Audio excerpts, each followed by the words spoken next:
Hi friends, welcome back to my YouTube channel. ತುಲಾ ರಾಶಿಯು ರಾಶಿಚಕ್ರದ 7ನೇ ರಾಶಿಚಕ್ರ ಚಿಹ್ನೆಯಾಗಿದೆ.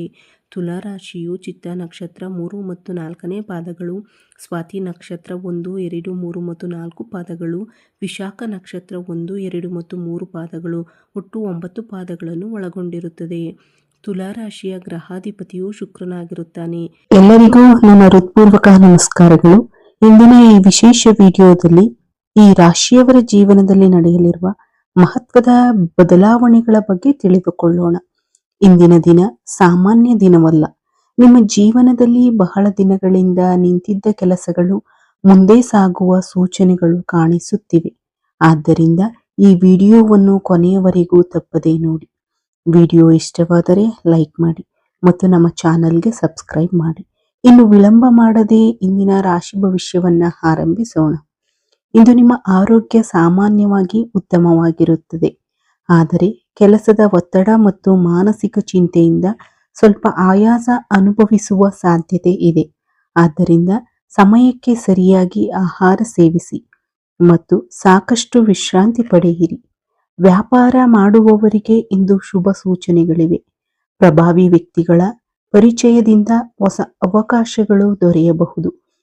ಬಹಳ ದಿನಗಳಿಂದ ಬಾಕಿ ಉಳಿದಿದ್ದ ಹಣ ಇಂದು ನಿಮ್ಮ ಕೈ ಸೇರಬಹುದು. ಇದರಿಂದ ಮನಸ್ಸಿಗೆ ಸಂತೋಷ ಮತ್ತು ನೆಮ್ಮದಿ ಸಿಗುತ್ತದೆ. ಉದ್ಯೋಗದಲ್ಲಿರುವವರಿಗೆ ಹಿರಿಯ ಅಧಿಕಾರಿಗಳ ಬೆಂಬಲ ದೊರೆಯಬಹುದು. ಸಹೋದ್ಯೋಗಿಗಳೊಂದಿಗೆ ಉತ್ತಮ ಸಂಬಂಧ ಕಾಪಾಡಿಕೊಂಡರೆ ನಿಮ್ಮ ಕೆಲಸಗಳು ಸುಲಭವಾಗಿ ಪೂರ್ಣಗೊಳ್ಳುತ್ತವೆ. ಮಾಹಿತಿ ತಂತ್ರಜ್ಞಾನ ಕ್ಷೇತ್ರದಲ್ಲಿ ಕೆಲಸ ಮಾಡುವವರಿಗೆ ವಿದೇಶದಿಂದ ಉದ್ಯೋಗದ ಅವಕಾಶಗಳು ಬರಬಹುದಾದ ಸಾಧ್ಯತೆ ಇದೆ. ಕುಟುಂಬದಲ್ಲಿ ಧಾರ್ಮಿಕ ಕಾರ್ಯಕ್ರಮಗಳು ಅಥವಾ ಶುಭ ಕಾರ್ಯಕ್ರಮಗಳ ಬಗ್ಗೆ ಚರ್ಚೆಗಳು ನಡೆಯಬಹುದು. ಮಕ್ಕಳೊಂದಿಗೆ ಸಂತೋಷದ ಕ್ಷಣಗಳನ್ನು ಕಳೆಯುವ ಅವಕಾಶ ಸಿಗುತ್ತದೆ. ತಾಯಿಯೊಂದಿಗೆ ಕೆಲವು ಪ್ರಮುಖ ವಿಷಯಗಳನ್ನು ಚರ್ಚಿಸುವ ಸಾಧ್ಯತೆಯೂ ಇದೆ. ಆದರೆ ಇತರರ ವಿಚಾರಗಳಲ್ಲಿ ಅನಗತ್ಯವಾಗಿ ತಲೆ ಹಾಕಬೇಡಿ. ನಿಮ್ಮ ಕೆಲಸದ ಮೇಲೆ ಗಮನ ಕೊಡಿ. ನಿಮ್ಮ ಆದಾಯ ಉತ್ತಮವಾಗಿದ್ದರೂ ಅದನ್ನು ಅನಗತ್ಯ ಖರ್ಚುಗಳನ್ನು ನಿಯಂತ್ರಿಸುವುದನ್ನು ಉತ್ತಮ. ಕೆಲವು ಹಳೆಯ ಸಮಸ್ಯೆಗಳು ಇಂದು ಪರಿಹಾರವಾಗುವ ಸಾಧ್ಯತೆ ಇದೆ. ಶತ್ರುಗಳೆಂದು ಭಾವಿಸಿದ್ದ ಕೆಲವರು ಸ್ನೇಹಿತರಾಗಬಹುದು. ಇದು ನಿಮಗೆ ಆಶ್ಚರ್ಯ ಉಂಟು ಮಾಡಬಹುದು. ಪ್ರಯಾಣ ಮಾಡುವವರು ವಾಹನ ಚಾಲನೆಯಲ್ಲಿ ಹೆಚ್ಚಿನ ಎಚ್ಚರಿಕೆ ವಹಿಸಬೇಕು. ಅಜಾಗರೂಕತೆಯಿಂದ ಸಣ್ಣ ಪುಟ್ಟ ಗಾಯಗಳಾಗುವ ಸಾಧ್ಯತೆ ಇದೆ. ಆರೋಗ್ಯದ ಬಗ್ಗೆ ನಿರ್ಲಕ್ಷ್ಯ ಬೇಡ. ಪ್ರೀತಿ ಮತ್ತು ದಾಂಪತ್ಯ ಜೀವನದಲ್ಲಿ ಸ್ವಲ್ಪ ಭಾವನಾತ್ಮಕ ಅಂತರ ಕಾಣಿಸಬಹುದು, ಆದರೆ ತುರ್ತು ನಿರ್ಧಾರಗಳನ್ನು ತೆಗೆದುಕೊಳ್ಳಬೇಡಿ. ಸ್ವಲ್ಪ ಸಮಯ ಮತ್ತು ಪರಸ್ಪರ ಅರ್ಥೈಸಿಕೊಳ್ಳುವ ಮನೋಭಾವ ಇದ್ದರೆ ಎಲ್ಲವೂ ಸರಿಯಾಗುತ್ತದೆ. ಇಂದು ನಿಮ್ಮ ಒಳಗಿನ ಶಕ್ತಿ ಮತ್ತು ಆತ್ಮವಿಶ್ವಾಸ ಹೆಚ್ಚಾಗಲಿದೆ. ಹೊಸ ಆಲೋಚನೆಗಳನ್ನು ಸ್ವೀಕರಿಸಿ. ಹಳೆಯ ನಕಾರಾತ್ಮಕ ಭಾವನೆಗಳನ್ನು ಬಿಡುವ ಸಮಯ ಬಂದಿದೆ. ನಿಮ್ಮ ಹೃದಯದ ಮಾತನ್ನು ಧೈರ್ಯವಾಗಿ ಕೇಳಿ. ಅದರಿಂದ ನಿಮ್ಮ ಸಂಬಂಧಗಳು ಇನ್ನಷ್ಟು ಬಲವಾಗುತ್ತವೆ. ಇಂದಿನ ದಿನ ಕೆಲವು ಸವಾಲುಗಳನ್ನು ತಂದರೂ ಅವು ನಿಮ್ಮನ್ನು ಇನ್ನಷ್ಟು ಬಲಿಷ್ಠರನ್ನಾಗಿ ಮಾಡುತ್ತದೆ. ಆದ್ದರಿಂದ ಯಾವುದೇ ಸಂದರ್ಭದಲ್ಲೂ ಧೈರ್ಯ ಮತ್ತು ಸಹನೆಯನ್ನು ಕಳೆದುಕೊಳ್ಳಬೇಡಿ. ಮುಂದಿನ ಭಾಗದಲ್ಲಿ ನಿಮ್ಮ ಜೀವನದಲ್ಲಿ ನಡೆಯಲಿರುವ ದೊಡ್ಡ ಬದಲಾವಣೆಗಳು, ಆರ್ಥಿಕ ಸ್ಥಿತಿ, ಪ್ರೀತಿ, ಉದ್ಯೋಗ, ಆರೋಗ್ಯ ಮತ್ತು ಮಹಾದೇವರ ವಿಶೇಷ ಕೃಪೆಯ ಬಗ್ಗೆ ವಿವರವಾಗಿ ತಿಳಿದುಕೊಳ್ಳೋಣ. ಈಗ ಈ ರಾಶಿಯವರ ಜೀವನದಲ್ಲಿ ನಡೆಯಲಿರುವ ಅತ್ಯಂತ ಮಹತ್ವದ ಬದಲಾವಣೆಗಳ ಬಗ್ಗೆ ತಿಳಿದುಕೊಳ್ಳೋಣ. ಇಂದಿನ ದಿನ ನಿಮ್ಮ ಜೀವನದಲ್ಲಿ ಹೊಸ ಅಧ್ಯಾಯ ಆರಂಭವಾಗುವ ದಿನವಾಗಿರಬಹುದು. ಇದುವರೆಗೆ ನೀವು ಮಾಡಿದ ಪರಿಶ್ರಮಕ್ಕೆ ಫಲ ಸಿಗುವ ಸಮಯ ಸಮೀಪಿಸಿದೆ. ಬಹಳ ದಿನಗಳಿಂದ ನಿಂತು ಹೋಗಿದ್ದ ಕೆಲಸಗಳು ನಿಧಾನವಾಗಿ ಮುನ್ನಡೆಯಲು ಆರಂಭವಾಗುತ್ತವೆ. ನೀವು ನಿರೀಕ್ಷಿಸದ ಸ್ಥಳದಿಂದ ಒಂದು ಒಳ್ಳೆಯ ಸುದ್ದಿ ಬರಬಹುದು. ಆದರೆ ಈ ಸಮಯದಲ್ಲಿ ಒಂದು ವಿಷಯವನ್ನು ವಿಶೇಷವಾಗಿ ಗಮನದಲ್ಲಿಡಬೇಕು. ನಿಮ್ಮ ಮನಸ್ಸಿನಲ್ಲಿ ಹಲವಾರು ದಿನಗಳಿಂದ ಗೊಂದಲ ಕಾಡುತ್ತಿರಬಹುದು. ಈ ಕೆಲಸ ಮಾಡಬೇಕಾ ಅಥವಾ ಬೇಡವಾ? ಈ ನಿರ್ಧಾರ ಸರಿಯೇ ಅಥವಾ ತಪ್ಪೇ ಎಂಬ ಪ್ರಶ್ನೆಗಳು ನಿಮ್ಮನ್ನು ಕಾಡುತ್ತಿರಬಹುದು. ಆದರೆ ಇಂದು ಆ ಗೊಂದಲ ನಿಧಾನವಾಗಿ ದೂರವಾಗುತ್ತದೆ. ನಿಮ್ಮ ಮನಸ್ಸು ಸ್ಪಷ್ಟವಾಗಿ ಯೋಚಿಸಲು ಆರಂಭಿಸುತ್ತದೆ. ಇದು ಇದುವರೆಗೆ ಇತರರ ಅಭಿಪ್ರಾಯಕ್ಕೆ ಹೆಚ್ಚು ಮಹತ್ವ ನೀಡಿ ನಿಮ್ಮ ಸ್ವಂತ ಆಸೆಗಳನ್ನು ಹಿಂದೆ ಹಾಕಿದ್ದೀರಿ. ಆದರೆ ಈಗ ನಿಮ್ಮ ಜೀವನದ ಬಗ್ಗೆ ನೀವು ಸ್ವತಃ ನಿರ್ಧಾರ ತೆಗೆದುಕೊಳ್ಳಬೇಕಾದ ಸಮಯ ಬಂದಿದೆ. ನಿಮ್ಮ ಹೃದಯ ಹೇಳುವುದನ್ನು ಒಮ್ಮೆ ಆಲಿಸಿ. ನಿಮ್ಮ ಅಂತರಂಗದ ಧ್ವನಿ ನಿಮಗೆ ಸರಿಯಾದ ದಾರಿಯನ್ನು ತೋರಿಸುತ್ತದೆ. ಕುಟುಂಬ ಜೀವನದಲ್ಲಿಯೂ ಕೆಲವು ಬದಲಾವಣೆಗಳು ಕಾಣಿಸಬಹುದು. ಇದುವರೆಗೆ ನಿಮ್ಮ ಮಾತಿನ ಬಗ್ಗೆ ಹೆಚ್ಚಿನ ಪ್ರಾಮುಖ್ಯತೆ ಸಿಕ್ಕಿರಲಿಲ್ಲ. ಆದರೆ ಈಗ ಕುಟುಂಬದವರು ನಿಮ್ಮ ಸಲಹೆಯನ್ನು ಕೇಳುವ ಸಂದರ್ಭಗಳು ಬರುತ್ತವೆ. ನಿಮ್ಮ ಒಂದು ಸರಿಯಾದ ನಿರ್ಧಾರ ಇಡೀ ಕುಟುಂಬಕ್ಕೆ ಒಳ್ಳೆಯದನ್ನು ಮಾಡಬಹುದು. ಆದ್ದರಿಂದ ಆತುರ ಪಡದೆ ಶಾಂತವಾಗಿ ಯೋಚಿಸಿ ಮಾತನಾಡಿ. ಪ್ರೀತಿ ಮತ್ತು ದಾಂಪತ್ಯ ಜೀವನದಲ್ಲಿ ಇದ್ದ ಗೊಂದಲವು ನಿಧಾನವಾಗಿ ನಿವಾರಣೆಯಾಗುತ್ತದೆ. ನಿಮ್ಮ ಸಂಬಂಧದಲ್ಲಿ ನಿಜವಾದ ಪ್ರೀತಿ ಇದೆಯೇ ಅಥವಾ ಕೇವಲ ಅಭ್ಯಾಸ ಮಾತ್ರವೇ ಎಂಬುದು ಸ್ಪಷ್ಟವಾಗಬಹುದು.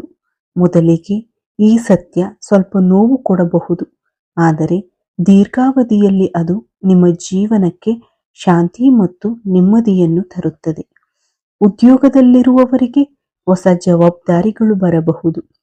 ಮೊದಲಿಗೆ ಅವು ಕಷ್ಟಕರವೆಂದು ಅನಿಸಬಹುದು, ಆದರೆ ಇದೇ ಅವಕಾಶ ನಿಮ್ಮ ಭವಿಷ್ಯವನ್ನು ಉತ್ತಮಗೊಳಿಸುತ್ತದೆ. ನಿಮ್ಮ ಪ್ರತಿಭೆಯನ್ನು ತೋರಿಸಲು ಇದು ಅತ್ಯುತ್ತಮ ಸಮಯ. ನಿಮ್ಮ ಮೇಲಧಿಕಾರಿಗಳು ನಿಮ್ಮ ಕೆಲಸವನ್ನು ಮೆಚ್ಚುವ ಸಾಧ್ಯತೆ ಇದೆ. ವ್ಯಾಪಾರ ಮಾಡುವವರು ಯಾವುದೇ ಹೊಸ ಹೂಡಿಕೆ ಮಾಡುವ ಮುನ್ನ ಸಂಪೂರ್ಣವಾಗಿ ಪರಿಶೀಲಿಸಿ. ಇತರರ ಮಾತನ್ನು ಮಾತ್ರ ನಂಬಿ ದೊಡ್ಡ ನಿರ್ಧಾರಗಳನ್ನು ತೆಗೆದುಕೊಳ್ಳಬೇಡಿ. ಚಿಕ್ಕದಾಗಿ ಆರಂಭಿಸಿದ ಕೆಲಸವು ಮುಂದೆ ದೊಡ್ಡ ಯಶಸ್ಸಿಗೆ ಕಾರಣವಾಗಬಹುದು. ಆರ್ಥಿಕವಾಗಿ ಈ ಸಮಯ ಮಿಶ್ರ ಫಲಿತಾಂಶಗಳನ್ನು ನೀಡಬಹುದು. ಒಂದು ಕಡೆ ಹಣದ ಹರಿವು ಸುಧಾರಿಸಬಹುದು, ಮತ್ತೊಂದೆಡೆ ಅನಗತ್ಯ ಖರ್ಚುಗಳು ಹೆಚ್ಚಾಗುವ ಸಾಧ್ಯತೆ ಇದೆ. ಆದ್ದರಿಂದ ಹಣವನ್ನು ಜಾಣ್ಮೆಯಿಂದ ಬಳಸುವುದು ಅತ್ಯಗತ್ಯ. ಈ ದಿನಗಳಲ್ಲಿ ನಿಮ್ಮನ್ನು ಕಡಿಮೆ ಅಂದಾಜು ಮಾಡಿದವರು ನಿಮ್ಮ ನಿಜವಾದ ಸಾಮರ್ಥ್ಯವನ್ನು ಅರಿಯುವ ಸಂದರ್ಭ ಬರುತ್ತದೆ. ನೀವು ಮಾತಿಗಿಂತ ಕೆಲಸದ ಮೂಲಕ ನಿಮ್ಮ ಮೌಲ್ಯವನ್ನು ಸಾಬೀತುಪಡಿಸುತ್ತೀರಿ. ಇದರಿಂದ ನಿಮ್ಮ ಆತ್ಮವಿಶ್ವಾಸವು ಹೆಚ್ಚಾಗುತ್ತದೆ. ಆರೋಗ್ಯದ ವಿಚಾರದಲ್ಲಿ ನಿರ್ಲಕ್ಷ್ಯ ಮಾಡಬೇಡಿ. ಸಣ್ಣ ತಲೆನೋವು, ನಿದ್ರೆಯ ಕೊರತೆ, ದೇಹದ ಆಯಾಸ ಅಥವಾ ಒತ್ತಡ ಕಂಡುಬಂದರೆ ಅದನ್ನು ಕಡೆಗಣಿಸಬೇಡಿ. ಸಮಯಕ್ಕೆ ಆಹಾರ, ಉತ್ತಮ ನಿದ್ರೆ ಮತ್ತು ಸ್ವಲ್ಪ ವ್ಯಾಯಾಮ ನಿಮ್ಮ ಆರೋಗ್ಯವನ್ನು ಉತ್ತಮವಾಗಿರಿಸುತ್ತವೆ. ಕೆಲವರಿಗೆ ಹಳೆಯ ಸ್ನೇಹಿತ ಅಥವಾ ದೂರದ ಸಂಬಂಧಿಕರಿಂದ ಶುಭ ಸುದ್ದಿ ಬರಬಹುದು. ಬಹಳ ದಿನಗಳಿಂದ ಸಂಪರ್ಕವಿಲ್ಲದ ವ್ಯಕ್ತಿಯೊಬ್ಬರು ಮತ್ತೆ ನಿಮ್ಮ ಜೀವನಕ್ಕೆ ಬರಬಹುದಾಗಿದೆ. ಈ ಭೇಟಿಯು ನಿಮಗೆ ಹೊಸ ಉತ್ಸಾಹವನ್ನು ನೀಡುತ್ತದೆ. ಇಂದು ನಿಮ್ಮ ಮಾತುಗಳಿಗೆ ವಿಶೇಷ ಮಹತ್ವ ಸಿಗುತ್ತದೆ. ನೀವು ಹೇಳುವ ಸಲಹೆ ಇತರರಿಗೆ ಮಾರ್ಗದರ್ಶನವಾಗಬಹುದು. ಆದ್ದರಿಂದ ಕೋಪದಿಂದ ಮಾತನಾಡದೆ ಯೋಚಿಸಿ ಮಾತನಾಡಿ. ನಿಮ್ಮ ಮಾತು ಯಾರೊಬ್ಬರ ಜೀವನದಲ್ಲೂ ಒಳ್ಳೆಯ ಬದಲಾವಣೆಗೆ ಕಾರಣವಾಗಬಹುದು. ಈಗ ಈ ರಾಶಿಯವರ ಜೀವನದಲ್ಲಿ ನಡೆಯಲಿರುವ ಅತ್ಯಂತ ಪ್ರಮುಖ ಘಟನೆಗಳು ಮತ್ತು ಮಹಾದೇವರ ವಿಶೇಷ ಕೃಪೆಯ ಬಗ್ಗೆ ತಿಳಿದುಕೊಳ್ಳೋಣ. ಈ ಸಮಯದಲ್ಲಿ ನಿಮ್ಮ ಜೀವನದಲ್ಲಿ ಒಂದು ಮಹತ್ವದ ನಿರ್ಧಾರವನ್ನು ತೆಗೆದುಕೊಳ್ಳುವ ಪರಿಸ್ಥಿತಿ ಬರಬಹುದು. ಅದು ಉದ್ಯೋಗಕ್ಕೆ ಸಂಬಂಧಿಸಿರಬಹುದು, ವ್ಯಾಪಾರಕ್ಕೆ ಸಂಬಂಧಪಟ್ಟಿರಬಹುದು ಅಥವಾ ಕುಟುಂಬದ ವಿಷಯವಾಗಿರಬಹುದು. ಇದುವರೆಗೆ ಮುಂದೂಡುತ್ತಿದ್ದ ವಿಷಯಕ್ಕೆ ಈಗ ಅಂತಿಮ ನಿರ್ಧಾರ ತೆಗೆದುಕೊಳ್ಳಲೇಬೇಕಾದ ಸಮಯ ಬಂದಿದೆ. ಇತರರ ಸಲಹೆಗಳನ್ನು ಕೇಳುವುದು ಒಳ್ಳೆಯದು, ಆದರೆ ಅಂತಿಮ ನಿರ್ಧಾರವನ್ನು ನಿಮ್ಮ ಮನಸ್ಸು ಮತ್ತು ವಿವೇಕದ ಆಧಾರದ ಮೇಲೆ ತೆಗೆದುಕೊಳ್ಳಿ. ನಿಮ್ಮ ಮೇಲೆ ನಿಮಗೆ ನಂಬಿಕೆ ಇದ್ದರೆ ಯಾವುದೇ ಸವಾಲನ್ನು ಸುಲಭವಾಗಿ ಎದುರಿಸಬಹುದು. ಈ ಅವಧಿಯಲ್ಲಿ ನಿಮ್ಮ ಜೀವನಕ್ಕೆ ಹೊಸ ವ್ಯಕ್ತಿಯೊಬ್ಬರ ಪ್ರವೇಶವಾಗುವ ಸಾಧ್ಯತೆ ಇದೆ. ಅದು ಸ್ನೇಹಿತರ ರೂಪದಲ್ಲಿರಬಹುದು, ಉದ್ಯೋಗದ ಮೂಲಕ ಇರಬಹುದು ಅಥವಾ ವ್ಯವಹಾರದ ಸಂಬಂಧದಿಂದ ಇರಬಹುದು. ಆ ವ್ಯಕ್ತಿಯ ಒಂದು ಸಲಹೆ ಅಥವಾ ಒಂದು ಮಾತು ನಿಮ್ಮ ಜೀವನದ ದಿಕ್ಕನ್ನೇ ಬದಲಾಯಿಸಬಹುದು. ಇದುವರೆಗೆ ನಿಮ್ಮನ್ನು ತಡೆ ಹಿಡಿದಿದ್ದ ಭಯಗಳು ನಿಧಾನವಾಗಿ ದೂರವಾಗುತ್ತವೆ. ಹೊಸ ಅವಕಾಶಗಳನ್ನು ಸ್ವೀಕರಿಸುವ ಧೈರ್ಯ ನಿಮ್ಮೊಳಗೆ ಮೂಡುತ್ತದೆ. ನೀವು ಇಡುವ ಒಂದು ಧೈರ್ಯದ ಹೆಜ್ಜೆ ಮುಂದಿನ ದಿನಗಳಲ್ಲಿ ದೊಡ್ಡ ಯಶಸ್ಸಿಗೆ ಕಾರಣವಾಗಬಹುದು. ಕರ್ಮದ ದೃಷ್ಟಿಯಿಂದಲೂ ಇದು ಮಹತ್ವದ ಸಮಯವಾಗಿದೆ. ನೀವು ಹಿಂದೆ ಮಾಡಿದ ಒಳ್ಳೆಯ ಕೆಲಸಗಳಿಗೆ ಈಗ ಫಲ ಸಿಗಲಾರಂಭಿಸುತ್ತದೆ. ಕೆಲವರಿಗೆ ಗೌರವ, ಪ್ರಶಂಸೆ ಮತ್ತು ಸಮಾಜದಲ್ಲಿ ಉತ್ತಮ ಸ್ಥಾನಮಾನ ದೊರೆಯಬಹುದು. ಅದೇ ಸಮಯದಲ್ಲಿ ಹಿಂದೆ ಮಾಡಿದ ತಪ್ಪುಗಳಿಂದ ಪಾಠ ಕಲಿಯುವ ಅವಕಾಶವೂ ಸಿಗುತ್ತದೆ. ಆದ್ದರಿಂದ ಪ್ರತಿಯೊಂದು ಕೆಲಸವನ್ನು ಪ್ರಾಮಾಣಿಕತೆಯಿಂದ ಮಾಡಿ. ಆರೋಗ್ಯದ ವಿಷಯದಲ್ಲಿ ಸ್ವಲ್ಪ ಹೆಚ್ಚು ಎಚ್ಚರಿಕೆ ಅಗತ್ಯ. ಮಾನಸಿಕ ಒತ್ತಡವನ್ನು ಕಡಿಮೆ ಮಾಡಿ, ಸಾಕಷ್ಟು ನೀರು ಕುಡಿಯಿರಿ, ಸಮಯಕ್ಕೆ ಸರಿಯಾಗಿ ಊಟ ಮಾಡಿ ಮತ್ತು ಪ್ರತಿದಿನ ಕನಿಷ್ಠ ಅರ್ಧ ಗಂಟೆಯಾದರೂ ನಡೆದು ಬನ್ನಿ ಅಥವಾ ವ್ಯಾಯಾಮ ಮಾಡಿ. ನಿಮ್ಮ ಆರೋಗ್ಯವೇ ನಿಮ್ಮ ದೊಡ್ಡ ಸಂಪತ್ತು ಎಂಬುದನ್ನು ಮರೆಯಬೇಡಿ. ಕುಟುಂಬದ ಹಿರಿಯರ ಆಶೀರ್ವಾದ ನಿಮಗೆ ದೊಡ್ಡ ಶಕ್ತಿಯಾಗುತ್ತದೆ. ಸಾಧ್ಯವಾದಷ್ಟು ಅವರೊಂದಿಗೆ ಸಮಯ ಕಳೆಯಿರಿ. ಅವರ ಅನುಭವಗಳು ನಿಮ್ಮ ಜೀವನಕ್ಕೆ ಉತ್ತಮ ಮಾರ್ಗದರ್ಶನ ನೀಡುತ್ತವೆ. ಇಂದು ಅಥವಾ ಮುಂದಿನ ಕೆಲವು ದಿನಗಳಲ್ಲಿ ದೇವರ ಮೇಲೆ ನಿಮ್ಮ ನಂಬಿಕೆಯನ್ನು ಮತ್ತಷ್ಟು ಗಟ್ಟಿಗೊಳಿಸುವ ಒಂದು ಘಟನೆ ನಡೆಯಬಹುದು. ನೀವು ಕೇಳಿದ ಪ್ರಾರ್ಥನೆಗೆ ನೇರ ಉತ್ತರ ಸಿಕ್ಕಂತ ಅನುಭವವಾಗಬಹುದು. ಇದು ನಿಮ್ಮ ಮನಸ್ಸಿಗೆ ಅಪಾರ ಧೈರ್ಯ ಮತ್ತು ನೆಮ್ಮದಿಯನ್ನು ನೀಡುತ್ತದೆ. ಈ ರಾಶಿಯವರು ಮಾಡಬೇಕಾದ ಸರಳ ಪರಿಹಾರಗಳು: ಬುಧವಾರ ಅಥವಾ ಸೋಮವಾರ ಬೆಳಗ್ಗೆ ಸ್ನಾನ ಮಾಡಿ ಸ್ವಚ್ಛವಾದ ಬಿಳಿ ಅಥವಾ ಹಸಿರು ಬಣ್ಣದ ಬಟ್ಟೆ ಧರಿಸಿ. ನಂತರ ಶಿವನ ದೇವಾಲಯಕ್ಕೆ ಭೇಟಿ ನೀಡಿ. ಮನೆಯಲ್ಲಿ ಶಿವಲಿಂಗದ ಮುಂದೆ ತುಪ್ಪ ಅಥವಾ ಎಳ್ಳೆಣ್ಣೆಯ ದೀಪವನ್ನು ಹಚ್ಚಿ. ನಂತರ ಭಕ್ತಿಯಿಂದ ಈ ಮಂತ್ರವನ್ನು 21 ಅಥವಾ 41 ಬಾರಿ ಜಪಿಸಿ. ಓಂ ನಮಃ ಶಿವಾಯ. ಸಾಧ್ಯವಾದರೆ ಮಹಾಮೃತ್ಯುಂಜಯ ಮಂತ್ರವನ್ನು ಪಠಿಸಿ. ಓಂ ತ್ರಯಂಬಕಂ ಯಜಾಮಹೇ ಸುಗಂಧಿಂ ಪುಷ್ಟಿವರ್ಧನಂ ಊರ್ವಾರುಕಮಿವ ಬಂಧನಂ ಮೃತ್ಯೋಮುಕ್ಷೀಯಮಾನ್ವಿತಂ. ಈ ಮಂತ್ರವನ್ನು ಭಕ್ತಿಯಿಂದ ಜಪಿಸಿದರೆ ಮನಸ್ಸಿಗೆ ಶಾಂತಿ, ಆತ್ಮವಿಶ್ವಾಸ ಮತ್ತು ಆಧ್ಯಾತ್ಮಿಕ ಶಕ್ತಿ ಹೆಚ್ಚುತ್ತದೆ ಎಂಬ ನಂಬಿಕೆ ಇದೆ.